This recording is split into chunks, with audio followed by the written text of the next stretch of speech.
In the mid-1940s, artists were called upon not just to create, but to inspire, and the works before us are a striking reminder of that mission. These posters were designed by the guest's father, Arthur Rothenberg, during the height of World War II. And part of what he was asked to do was he developed a series of posters, and my family doesn't know very much about them, where they went, how they were distributed, but they were printed in England. And he would roll them up in a tube and send them home to his mother. And we discovered them in my mother's closet about a year ago. An American illustrator of the 1940s, Rothenberg knew how to merge bold graphics with patriotic fervor, producing images that rallied the nation and stirred the home front into action. Strong blocks of white, red, and blue dominate his compositions, while figures of soldiers, workers, and citizens embody the resilience and determination of a country at war. Each design was both a call to arms and a call to conscience, urging Americans to conserve resources, purchase war bonds, and support the troops overseas. These are a series of posters that are usually done as factory production posters or work incentive posters to get factory workers to focus more on the job ahead. Among the group is one titled Geared for Accuracy, where the American flag anchors the heart of a stopwatch's clockworks, a symbol of precision in the service of freedom. Another proclaims bonds buy bonds, alongside three equally powerful designs that blend directive messaging with visual drama. Think, then move. It's really sort of encouraging people to get into the war effort, to focus on their work. Some of them on the bottom have the date 1943. On some of them you see his initials, Arthur Rothenberg. Yes. On this one, you actually see his name. He wrote Arthur there on the compass, which I think is wonderful. These posters were part of a broader propaganda campaign, standing shoulder to shoulder with the works of Norman Rockwell and J. Howard Miller. Yet Rothenberg's voice is distinct, direct, urgent, and unmistakably patriotic. With their excellent condition and undeniable historical resonance, these wartime posters would be valued at, I would appraise between $400 and $600 a piece, for a total of $1,600 to $2,400 for the group. That's very nice, thank you. I really appreciate knowing more about it. Long before his name became forever linked with stained glass, Louis Comfort Tiffany was quietly shaping his artistic vision with brush and canvas. This was given to my parents by my father's aunt. Then it was kept in a boiler room, of all places, along with another painting, and they asked my parents if they would like it along with the other painting. They said yes. It was given to me 10 years ago. In the years just after the Civil War, Tiffany pursued painting, studying under celebrated artists like George Inness and Samuel Coleman. From them, he absorbed the traditions of the Hudson River School, while beginning to find his own voice, one rooted in natural light, atmosphere, and mood. This oil painting, dating to around 1870, is a rare glimpse into that early chapter of Tiffany's career. Here he captures a Hudson River scene alive with contrast, graceful sailing vessels drifting alongside the new steam-powered boats that signaled a changing age. When Louis Comfort Tiffany started, he was very enamored of paintings and subjects of Italy and of the Orient. But he started his studies with George Inness, who was a Hudson River painter. Yes. And I think this is actually a Hudson River subject. Look closely and you can see the qualities that would later define his glasswork: a sensitivity to light, a harmony of color, and a focus on depth and feeling rather than mere detail. His brushworks reveal not just what the eye sees, but what the air and water seem to breathe. The painting is rendered in oil on canvas, and though the frame was at some point replaced, the guest made the wise decision to preserve the original, as both an evocative landscape and a piece of Tiffany's artistic foundation. This 19th century painting would command an insurance value of, I would say you would want to protect it somewhere in the neighborhood of $75,000. Oh, wow. Okay, thank you so much. From the workshops of Kayseri, this rug weaves together both prayer and beauty, embodying the Ottoman tradition of silk artistry. It has been in my family forever. I know that one of my relatives was a Chinese importer. Okay. And the theory was always that it came over with him, but I don't know. Kayseri, a historic weaving center in central Anatolia, Earned renown for its finely knotted silk and wool rugs, treasured across the world for their craftsmanship and luminous quality, by the early 20th century its weavers were producing silk prayer rugs of extraordinary refinement. Pieces like this one, created not only as objects of devotion, but as works of art in their own right. Dating to around 1915, this rug reflects the height of Kayseri weaving. At its heart is a mihrab, the arched niche symbolizing the direction of prayer toward Mecca. Suspended lamps and delicate floral motifs fill the field, their jewel-like clarity made possible by the precision of tightly knotted silk threads. It has a very distinct horizontal delineation where the color changes. And you have any idea what that's about? Whatsoever. A condition that we call abrash. And they basically changed the dialots why they were weaving this rug. And that's why you have this very direct, distinctive delineation of color. The palette shimmers with deep reds, sapphire blues, soft ivories, and touches of gold, colors that elevate the rug beyond utility into a visual meditation. At one point there was debate over whether the fibers were silk or mercerized cotton, but testing confirmed the material's authenticity, affirming its place among Kayseri's finest silk weavings. And the trick is, if the fiber curls up into a small ball and does not hold a frame, it is real silk. If it does hold a flame, it will be mercerized cotton. Here goes. Well, as you can see, it did not hold a flame. So it's an actual silk Kayseri prayer rug, woven circa 1915. Prayer rugs of this quality, so well preserved, so rich in detail, are exceptionally rare. Today, a Kayseri silk prayer rug of this caliber would be valued at. In a retail store, silk prayer rug such as this would sell for about $4,500. Holy sweet Henry, okay. So thank you so much for bringing it in today. Thank you. A glance at these cups, and you'd think they were made for royalty. These items are called footed dessert dishes, and they come in different colors. At a close glance, we see that these cups are made by a company called Ambrosius Lamb. Now, normally, in any kind of antique object, a complete set is always more valuable than the individual parts. These cups were used to serve exotic desserts to guests. When we look closer, you can see a beautiful scene depicted on the surface of the cups. And Watteau was an 18th century French painter, and they're not exact copies of his paintings. These cups are quite rare and highly sought after by antique collectors. Even more interesting, the cups are associated with luxury, most especially among the aristocrat families in Europe. At an auction, these 3 sherbet cups, with their radiating magnificence, would sell for. They usually sell for between $1,500 and $2,000 each. Each? Each. That certainly is a big surprise. For us are 3 exquisite artworks by some of the most iconic French artists of the 20th century. Our guest inherited this impressive collection from her sister. Sister was a collector, and she owned the Picasso, the Rodin, and the Matisse. Yes. Is a beautiful etched portrait by the legendary Pablo Picasso. He is best known for his pioneering works in Cubism, a style of art that emphasizes geometric shapes and fragmented forms.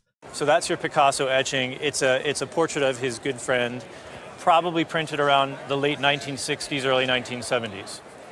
This lithograph is a beautiful work by the esteemed Henri Matisse, an incredible artist known for his unique use of color and his fluid and original style of paintmaking and draftsmanship.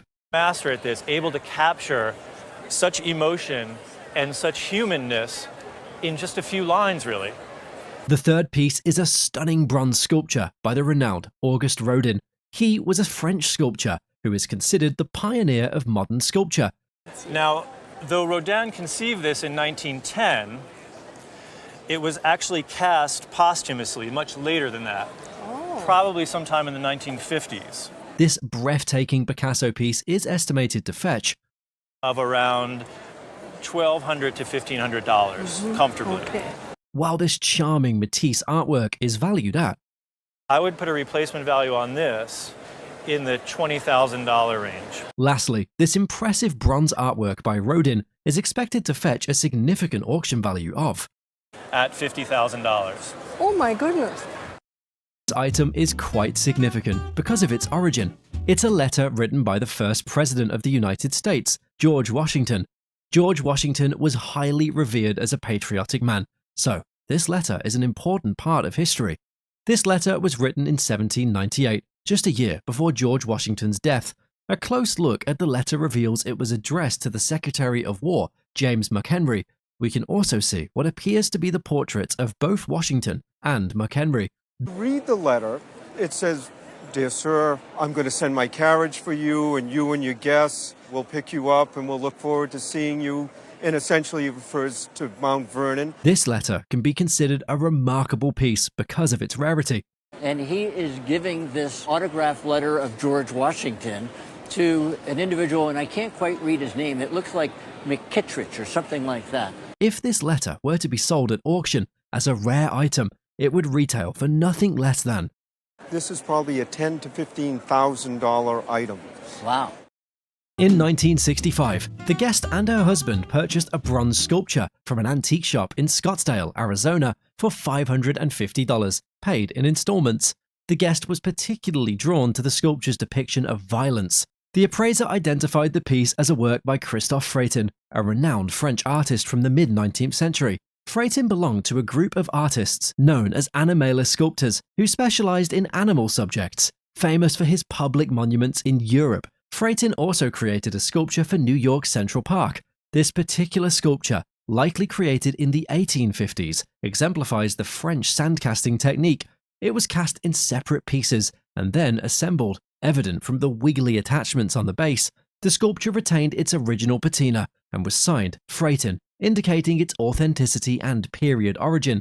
Later bronzes, often cast from earlier ones, tend to lose detail, but this piece remained sharply detailed and beautifully finished.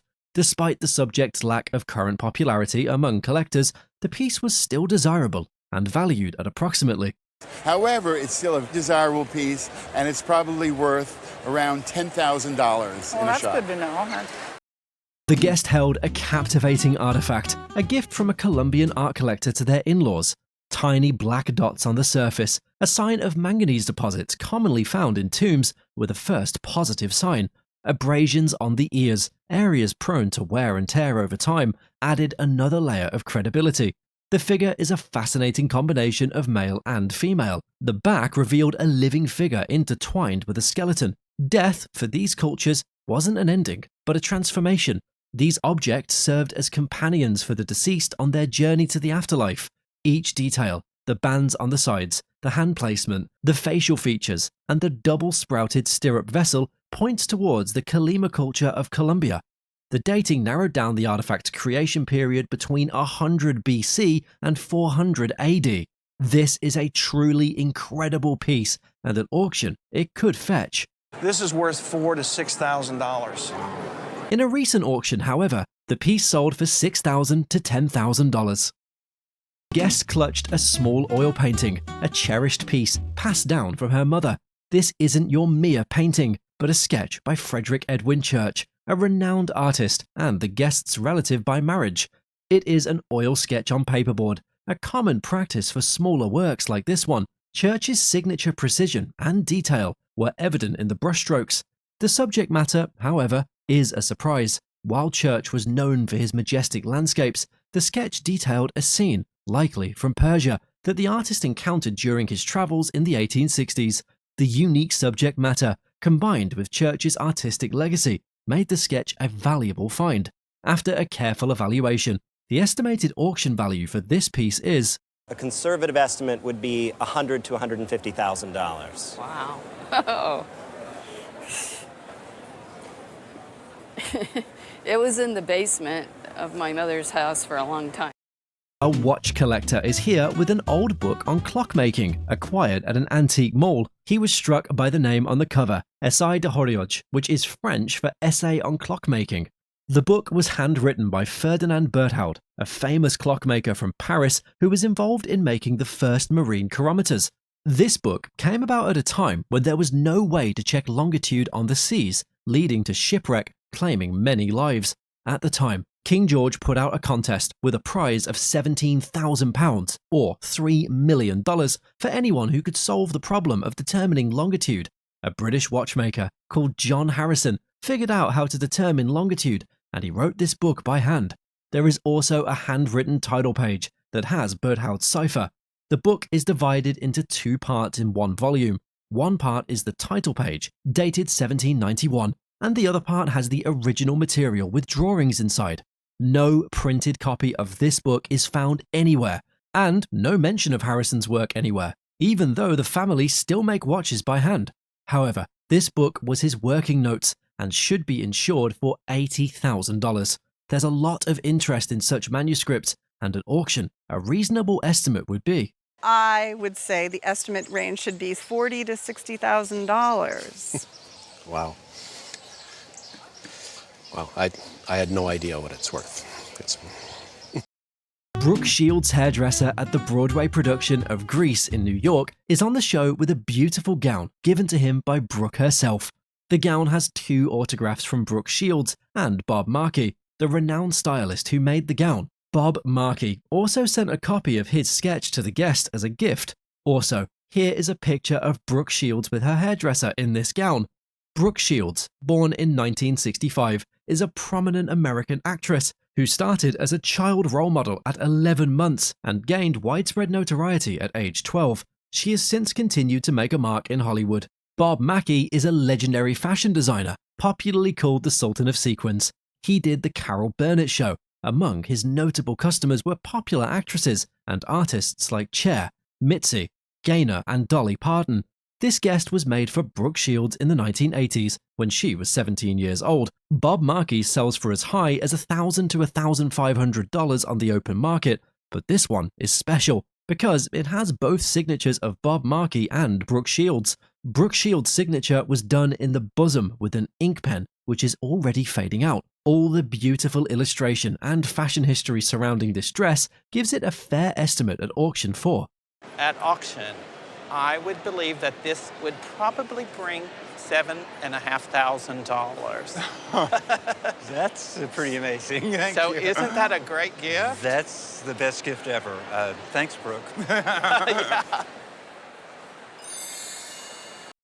This item was sent by the guest's uncle in the Navy to the family. These kinds of works were done for servicemen who lived in Japan. Mostly, this item comes in smaller sizes, with the painting of Washington, D.C. crossing to Delaware. Manuel Luisa was the person who did the original painting of Washington, D.C. crossing to Delaware, which is in the Metropolitan Museum in New York. The item was done in the 1890s because of the motifs and the painting of Washington, D.C. crossing to Delaware. At an auction, this piece would be worth about. Estimated it would be worth about $6,000 to $8,000 at auction. Really? Yeah. Oh, I don't think anybody would have ever thought that. This guest received this beautifully enamel-decorated piece from a neighbor who had inherited it from a family member in Florida about 40 years ago. The bowl had intricate flambe colors blended with various enamel hues, highlighting the significance of the creator and decorator. The piece bore a Royal Doulton mark, indicating it was made by the renowned Royal Doulton manufacturer in England. The appraiser explained that the piece was signed in 2 other places, Sung and Noke. The Sung wear style, influenced by much earlier Chinese designs, was produced between 1920 and 1940. Charles Noke, the chief designer for Doulton from 1899 until he died in 1941, was responsible for many premier wares produced between 1900 and 1940. The appraiser pointed out the unique glaze and red flambe color on the base, signature techniques of Noke. The appraiser praised the piece's excellent condition and estimated its auction value to be between $3,000 and $5,000. At auction, I would expect it to sell in the range of $3,000 to $5,000. Oh my. Guest presented a gift from her father, which she believed to be a drinking gourd. The appraiser identified it as a drinking horn, a rare item in his 12 years with the roadshow. There was a clip for hanging it on a belt, allowing a person with a rifle to hang it alongside a powder horn. I think he could have hooked it to his belt, but if he would have had a rifle and had his powder horn down here, then he could have hooked it on there. The appraiser admired the engraving, "Drink your thirst away," along with the date, 1766, an interesting phrase. The sun-face design, especially the detailed depiction of the mouth and nostrils, was wonderful, much to the guest's delight. The appraiser valued this drinking horn at That this is a great thing, probably worth $3,000 to $5,000. Cool. That's great. That's great. Our guest purchased the Russian parasol handle from an antique dealer in Minneapolis who knew of her collection of parasols. The dealer bought the handle in Iowa and provided information about it, leading to the guest's purchase for $1,000. This handle is marked 72, indicating the quality of the silver, and AT, representing the maker, Alexander Tillander. Alexander Tillander worked in the Faberge style from 1855 to 1918, starting as a barber and So he took an apprenticeship and he became an accomplished jeweler.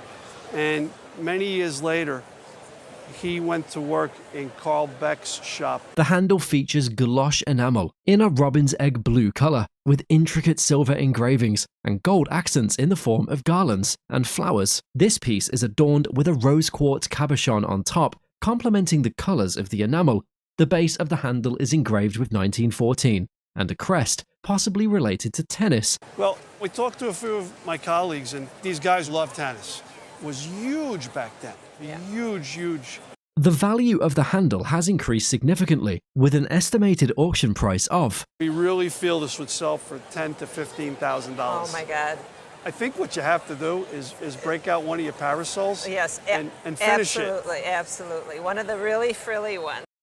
Our guest's grandfather received the watch in Galveston, Texas in 1896. He was the editor of the Brotherhood of Locomotive, Firemen, and Railroad Union's monthly magazine. later, he became the president of the union from 1908 to 1922. During World War I, he collaborated closely with William McAdoo to support the war effort. The watch is a complete set, including a chain and a fob with the union's insignia. It was made and sold by the Ball Watch Company and manufactured by the He sold them. This was made by the Hamilton Watch Company. The watch has a 14-karat gold case and is inscribed with 23 jewels for precision. Its rarity and historical significance make it valued at Estimate would be in the order of $12,000 to $15,000. Terrific. Yeah. An Olympic gold medal from the 1936 Berlin Olympics was awarded to Carl as a member of the first US basketball team to compete in the Games. Originating from a historic event where basketball debuted as a medal sport, the medal holds significant sentimental value. Carl, who played basketball for Universal Pictures and UCLA, participated in the victorious team. Uncle Carl didn't talk too much about the trip. Carl was a very quiet man. I either was told or I read. That clinched the gold medal in a memorable game against Canada amidst challenging weather conditions. This medal is inscribed with Berlin 1936, marking its prestigious origin, and is accompanied by a photograph of the team en route to Europe for the Olympics. This prestigious medal, at auction, was valued between Our opinion at auction for the gold medal, we would expect it to sell for between $25,000 to $35,000 at auction. Oh, wow. an Argand lamp, an uncommon and unique type of lamp named after its Swiss inventor from the 1780s, was brought in. This lamp became a family heirloom, possibly received as a wedding present or a gift from the grandmother's parents.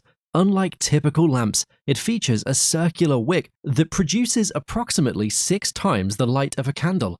The circular wick created about 6 times the light that a candle would produce. These lamps primarily burned whale oil and were manufactured by numerous firms in Britain and France, likely English, and sold by Baldwin Gardner. The lamp features an extravagant design from the 1830s to the Victorian era. It features etched globes, one of which is a replacement, and decorative clusters that enhance its light reflection. This prized possession of a complete 3-piece set is estimated to be worth between A replacement price to be probably somewhere in the $8,000 to $10,000 range. So they're definitely a prized possession. a child's sword, likely crafted for a member of a royal court, was discussed. Originating from Amsterdam in the second half of the 18th century, the child's miniature sword carries historical significance. Such artifacts are notably rare, adding to their allure among collectors. It was made probably for a member of a royal court. Initially discovered in the attic of a home purchased by the guest's mother in Northwood in 1975, this sword became a childhood plaything for the guest, until it was taken away for safekeeping. Reflecting its careful preservation over the years, the sword remains in fairly good condition. Its scarcity and association with royal court settings enhance its appeal to collectors.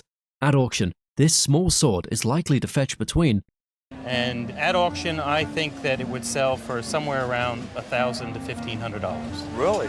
Nice. set of ceramic candlesticks, inherited from the guest's mother's great aunt, were brought in. The candlesticks bore a Weiner ceramic mark, indicating they were made by the Viennese Ceramics Workshop around 1906. These pieces were likely produced between 1906 and 1915, during the Viennese secessionist movement. Although intended as potential lamps, they were designed to be used either as candlesticks or electrified lamps. It came that way, and because the great aunt lived in California, perhaps it fell in an earthquake. At least all the pieces are there. Okay. Despite some damage possibly from an earthquake in California, they remained in beautiful condition. The candlestick's colors and decorations were typical of Central Europe, similar to early 20th century Czechoslovakian glass. This unusual color palette, with vibrant orange and unique decoration, added to their appeal. Even with the damage, the current replacement value for these candlesticks was estimated to be. I would say that a fair or a reasonable replacement value for this, even with the damage, would be $8,000 to $10,000. You're kidding me! No, these are wonderful. Wow! An iconic black peau de soie dress was worn by Marilyn Monroe in the film Some Like It Hot.